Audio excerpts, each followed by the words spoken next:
ubwo Imana yansuraga yarambwiye kubyerekeranye n'aya matura abantu muri gutura ko ntaho biri kwandikwa. Icya 10 ngo ntaho cyandikwa n'amaturo. Wenda noneho nimushake mu ndangize rwose mu ntera amabuye nitavye Imana byararangiye nitwa Riziki Chantal. Yambwiye ngo umunsi wo gutura igihe ni Kigali zabibabwira, Uwiteka azabibamenyesha. Iki si igihe cyo gutura, ngo nimufashe abakene, amaturo yanyu nimuyashyira abakene, nimufashe abababaye, nimufashe abari mu kaga, ngo nimwishakire imirimo igiye kubarengera imbere ikabatambutsa kuri Yorodani.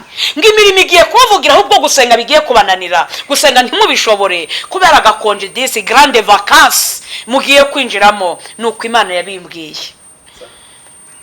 Muraho yemwe. Aha ni kuri channel ya Riziki Chantal, ndabasuje mu izina rya Yesu Kristo. Muraho, reka dutangire dusenga mbagezeho ijambo ry'Imana. Imana yaremye ijuru n'isi, Umwami w'abami, we wicaye ahirengeye aheraho mu ijuru. Imbere ya byose ndagushimiye ko ari wewe Imana yera, Imana y'urukundo n'imbabazi, Imana tutabona uko tuvuga ubugwaneza bwawe. Niwe wicaye hejuru y'abakerubi n'abaserafi, niwe ufashe inyenyeri 7 mu kiganza cyawe, ni wowe uzacira imanza abazima n'abapfuye. Ndagushimye uwera ko ari we wampamagaye ugendereye kugira ngo Mwami ukize imitima ya benshi, abantu be kuzarimbuka. Washimye ko mbagasambi ngo wikandagirireho. Ni Riziki ugaragara nk'ugayitse mu maso yawe, wa munyorogoto ugaragara nk'urunyo mu maso yawe wera. Nkugirireho umugisha Mwami w'abami, undinde kuvuga ijambo ryazanjyana mu muriro mu rubanza, ume kuvuga amagambo aguturutseho gusa. Mpimpanda wivugire, kuko rero washimye ko nza kuvuga, mvuga ibyo washimye gusa. Nicyo meje ni Satani n'abadayimoni cyashya imyuka mibi. Ndasenze ngo Mwami imbaraga zose n'imigambi ya Satani bikurweho, abazumva ubutumwa buzagira icyo buhindura mu mitima yabo, bose bazakumenye kandi ni ukuri, kuko turi mu bihe bya nyuma. Ubashe kurokora ubugingo bwa benshi bwe kuzarimbuka. Urakoze Kristo kuri kumwe natwe. Ndagushimiye aho wicaye mu ijuru ko Mwami Imana hari icyo ukoze kuri ubu butumwa ko rero ugiye kubuherekeza. Mbisabye Data wera mu ijuru mu izina ry'Umwami wacu Yesu Kristo, amen. Muraho yemwe. Ngiye kubaganiriza ijambo ry'Imana umwuka w'Imana yampaye kubagezaho abatuye isi. Ariko ndabanza mere kwa ahangaha muri Yesaya igice cya 24 umurongo wa 4 kugeza kwa 6. Hari ijambo rivuga ngo igihugu kirarira kandi kibaye umuhonge, isi citse intege ibaye umuhonge, abanyakiro b'isi bacitse intege, kandi isi ihumanijwe n'abaturage bayo, kuko bisha amategeko bagahindura ibyategetswe, bakica isezerano ridakuka. Nicyo gitumye umuvumo utsemba isi n'abayibamo bagatsindwa n'urubanza. Nicyo gitumye abaturage b'isi batwikwa hagasigara bake. Amen. Ijambo riravuze ngo igihugu kirarira kandi kibaye umuhonge. Iri ni ijambo Imana yampaye ngo ndiganiriza abantu, kandi koko igihugu kiri kurira, nta utari kurira. Niba abantu bari kwiga bakabona lisansi nta kazi, umuntu wicaye w'umushomeri udafite ubuzima ntakunda atararira. Abahinzi bari kurira, barahinga. Kera abantu barahingaga imyaka ikera itagombereye imiti, none tugeze mu rwego ari ibirayi ni imiti, imyanya byose n'ibigori n'isina ziri kurwara. Igihugu kirarira, ibintu byose biri kurira. Imana yansuye imbwira yuko n'inka mu biraro ziri kurira, kuko zitakirisha ubwatsi zabonaga nk'uko zarishaga kera. Ubu nta kitarira. Nyanumva abakobwa bari kurira ngo babuze abagabo, abasore bari kwiyahura bashaka abakecuru, wenda avuga ati musange mu kazi afite kubera ko nta bushobozi bwo kubaka. Ubu nta utababaye, buri wese ari kurira mu rwe ruhande. Mbona n'abacuruzi b'abakira bahangayitse, abakomeye amadeni amakredi ya banke, buri wese ari kurira mu rwe ruhande. Ngo igihugu kirarira kibaye umuhonge, kirahonze. Isi citse intege ibaye umuhonge. ese niki gitumye isi icika intege? Nibyo tugiye kurebera hamwe. Ikabihonze ngo abanyacyuro b'isi barashobewe, birabacanze. Icyambere Imana irabisobanuye muri iri jambo, iravuze ngo isi yahumanijwe, isi humanijwe n'abaturage bayo. Igitumye igihugu kirira isi gacika intege, isi humanijwe n'abaturage bayo. Bene data, nitwe twizaniye akaga mu isi, nta nundi. Nitwe tuzanye ibyago n'amakuba. Ibi birwara muri kureba, iki cyorezo kiri kuza ngo ni coronavirus, kiri kuza kigahagarika indege mu birere, si cyo cyonyine. Imana yambwiye ngo biracyaza, yewe n'ubushita buraza, n'ibishyuta biraza, za mugiga zigiye kuza, biracyaza. Ibi ngibi muri guhana amacesi ku maboko, ubushita buraje ku maboko, ndebe uko musuhuzanya. Yemwe isi icitse intege, ibaye umuhonge. Imana yarambwiye ngo ubwo ngo iyo mwita indwara amazina, ngo impamvu muri kwita indwara amazina muracyaziharaye, ngo hazaza izindi agiye kuza ibyorezo inyuma, ku buryo muzabura amazina. Umuntu akajya avuga ngo hadutse icyorezo kiri kwica gutya na gutya, ariko nta zina gifite. Kubera iki? Niba twari tugeze ku rwego rwo kubona ku ma YouTube, aya ma social media natwe turi gukoreraho, ukareba ukajya kubona ukabona umugabo bamusezeranije n'imbwa. Isi yahumanijwe n'abaturage bayo, ukumva abagabo basezeranye ubutinganyi. Icyaha cyarimbuje Sodomu na Gomora kera mu itangiro, kikamanura ibishyindu by'umuriro. Bene data, bikaba biri ahantu hose babishyigikiye ndetse babyemera ko ubutinganyi bubaho. Ni gute isi itaracika intege? Mwigeze mubona ihene zitingana? Murabona intama iri kwegera y'isekurume yegera iyindi ntama y'isekurume? Niba inyamaswa zikicyubahiriza iby'Imana yaremye, zikagendera muri kondisiyo y'Imana, abantu tukaba turushwa gukiranuka n'inyamaswa, ni gute isi itaracika intege? Akaga kakaza mu isi. Umukobwa agasama inda akayikuramo, umwana akazijugunya muri wese. Umugore n'umugabo basama bakayikuramo, bagatsindagira muri tuwarete ngo basamye batabishaka. Dogiteri akabashyigikira, akabahereza imiti. Ngo ni amafaranga uduhumbi tungahe tugatuma ajya kwishyiraho amaraso y'abazirane. Isi icitse intege. Harya ubwo butaka buri kumenwaho ayo maraso, ayo mapridanse ari kujanyagizwa ku butaka, harya ubwo butaka burongera kwera gute? Buragaragaza umwero wabwo gute? Isi icitse intege, ibaye umuhonge. Niba tugeze ku rwego ababishopu, abashumba bari guta abagore bashatse bagasambanira mu mabiro, kubaje babasanga, ni gute isi itaracika intege? Uretse ko abo si abashumba n'amabandi, wenda ni ukuri muzanyange n'ubundi ntimwankundaga, ariko ndababwiza uko ayo n'amabandi n'amasarigoma. Nta mushumba muzima, umuntu uyoboye itorero uhangara agasambanya umugore w'undi mugabo. Ni gute isi itaracika intege, ahubwo bakirukanga ku mafaranga? Ibaye umuhonge, irahonze. Ukiga bikugoye, amanota uri kuyasengera, ejo Imana ikaguha akazi keza.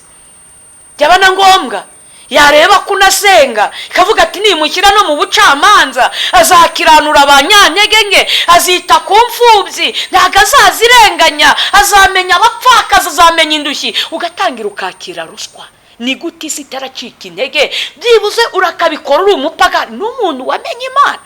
Aho usengera hose n'ibindeba, kuko ku munsi w'urubanza ntago Imana izakubaza idini wasengeragamo. Isi icitse intege, ibaye umuhonge. Abanyacyuro b'isi barashobewe, birabacanze. Barakora iki ku byaha biri gutumuka? Ubusambanyi. Jya kumva nkumva ngo iyo za Amerika n'ahandi, hano iwacu i Rwanda iterambere ryaraje, abagore uko nabagenda bambaye ubusa banitse amatako, ku buryo umuntu ajya kwicara kuri moto na suvetoma yambaye bakayibona ari umubyeyi. Hahandi ubona umukecuru hano muri uyu mujyi njya mbona byinshi, yambaye urukweto, akajipo kamini hejuru y'amavi, imitsi iribohaboshye mu ntege wagira ngo ni insinga z'amashanyarazi. Ari umukecuru ushaje adashobora kwiyubaha ngo amenye ko afite abuzukuru. Ni gute ayo mahano abantu bari gukora? Isi itaracika intege, ibaye umuhonge. Igihugu kirarira koko. Usanga umugore n'umugabo baradevorushije, ari umugabo akabaragiye abana bakajya gutabwa kwa nyirakuru cyangwa se abana bakomongana bafite se na nyina, byitwa ngo barasezeranye mu nsengero za Gikristo. Isi icitse intege, ibaye umuhonge. Abanyakiro b'isi barashobewe, birabacanze. None ni gute bitarabashobera mu gihe bashyigikira ibyaha nk'ibyo by'ubutinganyi bikabaho bigashyigikirwa ndetse ababikora bagaterwa inkunga? Ni gute isi itaracika intege akaga kakabamanukira? Ni ijambo Imana yampaye kubwira abatuye isi. Ni gute isi itaracika intege dutunze amabandi y'abahanuzi, agahamagara umuntu akamuhamagara yamubonye kuri aya mashosho media, akamuhamagara akamubwira ati sengera, akamubwira ngo urabanza utange igitambo ngo cy'igihumbi cy'amadolari. Namwe bene data, ndabwira abantu batuye isi, umuhanuzi ntaguca amafaranga ngo agusengere. Wajya kumwatura ngo banza umuha amafaranga, uzamenye ko wari umujura, uwo si umukozi w'Imana. Impano y'Imana ntabwo igurishwa, ntabwo igurishwa. Yesu yaravuze ngo mwahawe ku buntu mutange ku bundi. Cyakoze nshobora kwanga kugusengera kuko umwuka w'Imana utari kubinyemerera ko ngusengera, kuko ari n'abantu babaye akahebwe, babaye nk'amabuye y'intaza, amabuye aba mu mazi ahora atembaho amazi adashobora guhinduka, afatwa n'urubobi. Nubwo aba mu mazi ntashobora gusanga ayo mabuye akeye, ahubwo afatwa n'urubobi ugasanga yuzuye umwanda kandi ahora mu mazi. Hari imitima ya benshi yabaye nk'intaza, abantu bahora mu byaha bitwaje ngo bazatura, ngo Imana yicaye ku ntebe y'imbabazi. Ninde wagushutse ko Imana iri ku ntebe y'imbabazi? Yayicaye uri kureba. Ibyo bituma ugotomera ibyaha nk'unywa amazi. Imana yicaye ku ntebe y'imbabazi koko? Bene data, amahirwe aza rimwe, agakiza akabantu bavuga. Byo zirikana ko kameze nk'iki. Sindabona abahanga basudira amagi. Nawe rero hari icyagucika ntikizagaruke. Twikomereze. Isi icitse intege, ibaye umuhonge. Abanyakiro b'isi barashobewe, ngisi ihumanijwe n'abaturage bayo. Cyambere bisha amategeko. Hari amategeko yishwe. Bene data, hari amategeko. None niba umuntu bamuhereza inshingano z'ubupasiteri, Imana itarigeze imwimika, akajya ngo agiye kuyobora umukumbu, umuntu agashinga idini hari yuko yiboneye, akiha gushyiraho amabwiriza adahuje n'ijambo ry'Imana, aho si ukwica amategeko? Niba umuntu yiha gusezeranya umugore utandukanye n'umugabo, kandi ijambo ry'Imana rivuga ngo iki Imana yifatanyirije umuntu ntakagitandukanye, wowe ukabirengaho kandi witwa ngo uri umupasiteri, ngo uri umushumba, ugasezeranya umuntu wigeze urugo, nturi kwica amategeko, ugahindura ibyategetswe. Hari ibintu byategetswe bene data, tagaru ugupfa kwinjira mu bintu by'Imana gutyo gusa. Twikomereze. Bisha amategeko bahindura. Niba twe tugeze ku rwego bavuga ngo bantu basezeranya abahuje ibitsina ubutinganyi, kandi kera bitarabagaho, uko si uguhindura ibyategetswe, si ugukora mu jisho ry'Imana.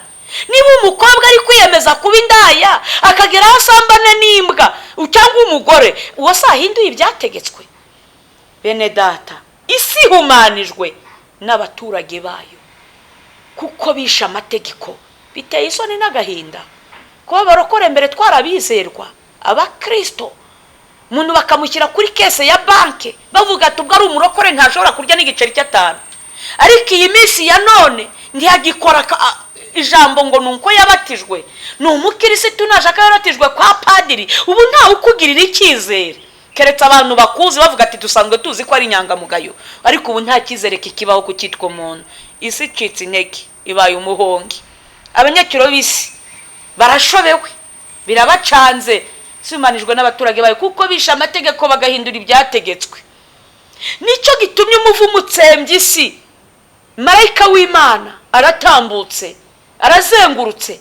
Bene data, umuvumo utsembye isi. Ndi kuri aka kantu k'umuvumo utsembye isi, Imana imaze iminsi imganirije. Narasenze mu cyumweru cyashize, sinagize ikintu shyira kuri YouTube. Imana ubwayo yanyibwiriye ko natwe hano iwacu Rwandije kudusura, yampaye ijambo ryo muri Zaburi ya 50:3 havuga ngo Imana yacu izazaye guceceka. Zaburi ya 50, kandi some mutagira ngo wenda mbabwira ibyanditswe. Imana impereza ubutumwa bujyanye na Bibiliya, ntabwo ijya impereza ubutumwa butari muri Bibiliya. Imana yacu izaza ye guceceka, ntabwo izakomeza icecetse, iraje. Yarambwiye ngo abantu bagiye bakora ibiganiro ku maradiyo, Uwiteka yarabyumvise bibaza ngo mbese Imana iriho. Imana irambwiye ngo haba abakirisitu n'abapagani murayibonye, iraje. Izaburi ya 50:3 baravuga ngo Imana yacu izaza yo guceceka, imbere yayo umuriro uzakongora, umuyaga w'ishuheri uzayigota. Amena. Yemwe bantu b'Imana, by'umwihariko ngabwira abakristo turi kumwe muri iki gihugu, Uwiteka araje, muramubonye. Abatamuzi muhumure, Imana irabiyeretse. Ngababwira ngo Imana murayibonye, ije ikenyeye umuriro, yiteye umuyaga. Mwitegure kwakira umushyitsi muhire. Ndetse ikambwira ngo isi akaga karaje, isi ihumanijwe n'abaturage bayo. Bene data, irambwira ngo hagiye gutera inzara, inzara ikomeye itarigeze iboneka mu Rwanda. Irambwira ngo iyi nzara, ngo umuntu azajya yayura kongera guhuza inzara ndi bikunde, arinde apfa ashize mu mwuka. Muraho yemwe, muraho yemwe abajyama n'abaniga, abirirwa baterura ibyuma ngo muri gushaka ibizigira. Ngaho nimwongere mu biterure, Imana iraje. Aho gushaka ubwami bw'Imana, yemwe abakina n'ibyaha by'ubusambanyi, abagore n'abakobwa mutanga za avance, abubakiye ingo ku byaha by'ubusambanyi, Imana iraje iciye mu ngo zanyu, ije kureba ko ibyo bari kurega i Sodomo n'i Gomora ari ukuri. Ngaho ibi bya massage abakirisitu bari basigaye bajyayo bakagukandagura hose, ngurananiwe n'amatwi hose bagakanda n'amabere, wambaye ubusa abagabo bagukandakanda, ariko umurengwa ni mubi. Ye baba, uri bishop ngugiye muri massage, bakandagura ntibagire naho basiga n'amabuno bagakanda. Yewe Imana yacu izaza ye guceceka. Ngaho abapasitora abashumba bari kwidumbagura mu bizinga ngo ni pisine. Koko jya mu mazi n'agakabutura, uri umubyeyi ngo mayodobe, ukajya hariya ahantu n'indaya n'abajyama bose muri kumwe, uri umukozi w'Imana ngo ugiye kwidumbagura, ngo ugiye ku Gisenyi. Umugore akarara ataryamye, akabuza umugabo amahoro ngo agiye ku mucanga wo ku Gisenyi. Ariko mbagira inama bene data, akura ngo umucanga wa Gisenyi ukubuza ijuru. Koko ufashe imodoka cyangwa se ugafuta udufuko tungaye tw'umucanga ukatumena mu mbuga yiwawe, ijoro ryajya rigera ukajya kwivurugutamo, utiriwe ujya hariya ahantu, ntibyaguha amahoro. Si umucanga uri gushaka, umucanga urinda wagusenyera wa mugore we. Mwabagabo mwe muraho neza. Imana yacu izaza ye guceceka, ije ikenyeye umuriro, yiteye umuyaga. Mwitegure guhoberana n'umushyitsi, buri wese arayibonye ku giti cye.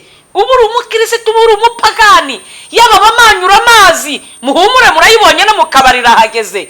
Yemwe we, harimo abandakariye ngo nageze boîte Cadillac, none n'utubari twose Imana iradusuye. Imana irahageze, ije kureba ko ibyo barega i Sodomo n'i Gomora. Isengero zirakinzwe, ntabwo zirakinguka, kuko yambwiye ko umunsi zafungutse, ngo n'abana bari mu nda bazabimenya ko Imana yakinguye isengero. Twikomereze. Ubwo Imana yansuraga yarambwiye kubyerekeranye n'aya matura abantu muri gutura, ko ntaho biri kwandikwa. Icya 10 ngo ntaho cyandikwa n'amaturo. Wenda noneho nimushake mu ndangize rwose mu ntera amabuye, nitabye Imana byararangiye, nitwa Riziki Chantal. Yambwiye ngo umunsi wo gutura igihe ni Kigali zabibabwira, Uwiteka azabibamenyesha. Iki si igihe cyo gutura, ngo nimufashe abakene, amaturo yanyu nimuyashyira abakene, nimufashe abababaye, nimufashe abari mu kaga, ngo nimwishakire imirimo igiye kubarengera imbere ikabatambutsa kuri Yorodani. Ngo imirimo igiye kubavugira, ahubwo gusenga bigiye kubananira. Gusenga ntimubishobore kubera gakonje disi grande vacances mugiye kwinjiramo. Nuko Imana yabimbwiye. Isi citsi intege ibaye umuhonga, abanyacyura bisi barashobewe. Isi humanijwe n'abaturage bayo, ko bisha amategeko bagahindura ibyategetswe.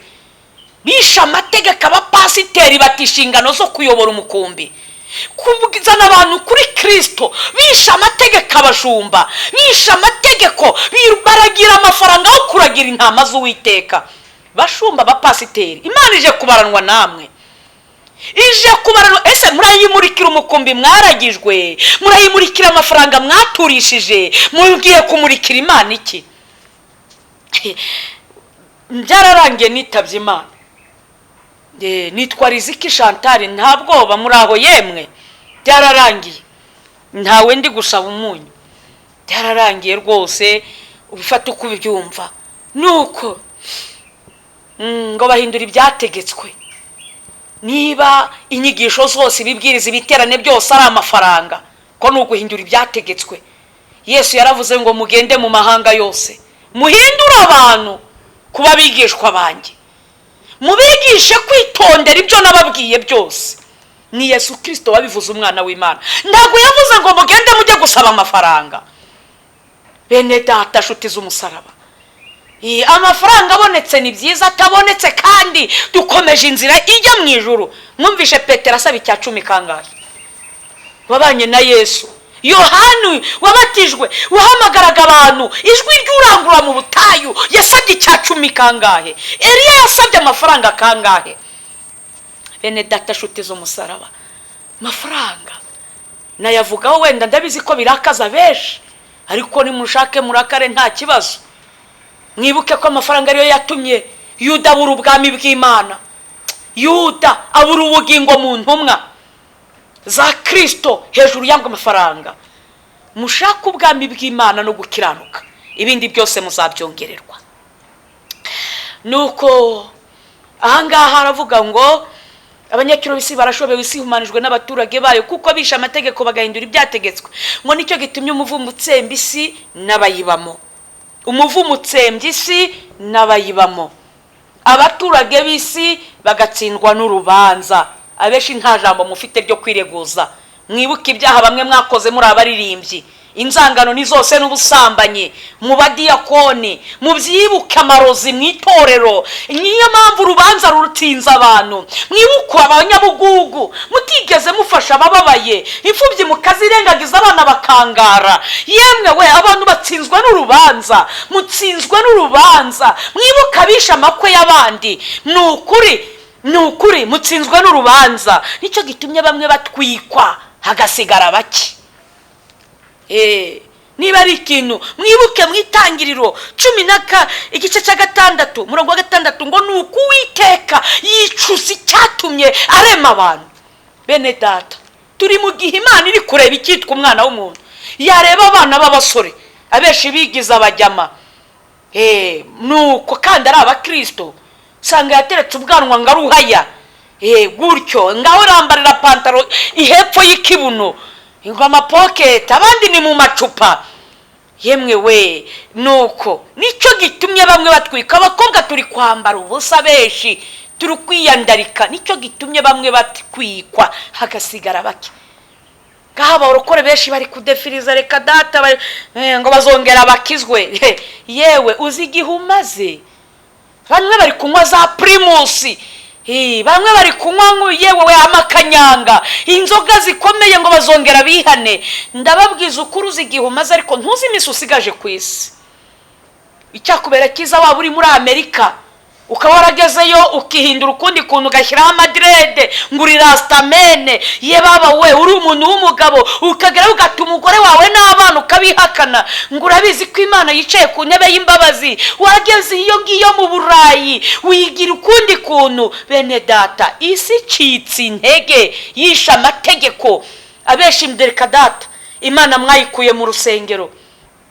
Isengero ngiyo zo mu mahanga, i Burayi, zabaye z'abakanishi, ziri gukorerwamo ibintu bidasanzwe, zarakinzwe. Hari gukorerwamo ibigirwamana za Buda, hariya za Amerika, ibindi hose nano muri Afurika. Ngaho bamwe bari kuramya, bari kwinjira muri Eliminata, abakozi ba Satani, ibigirwamana byose. Nk'aka kantu bari kuvuga ngo microchip bagiye gushyira mu bantu ngo akababera urukingo. Ndabarahiye Uwiteka, mugiye kubona ukuntu abantu bapfa kandi byitwa ngo barakingiwe. Dore intumbi nyinshi ku misozi, dore intumbi nyinshi.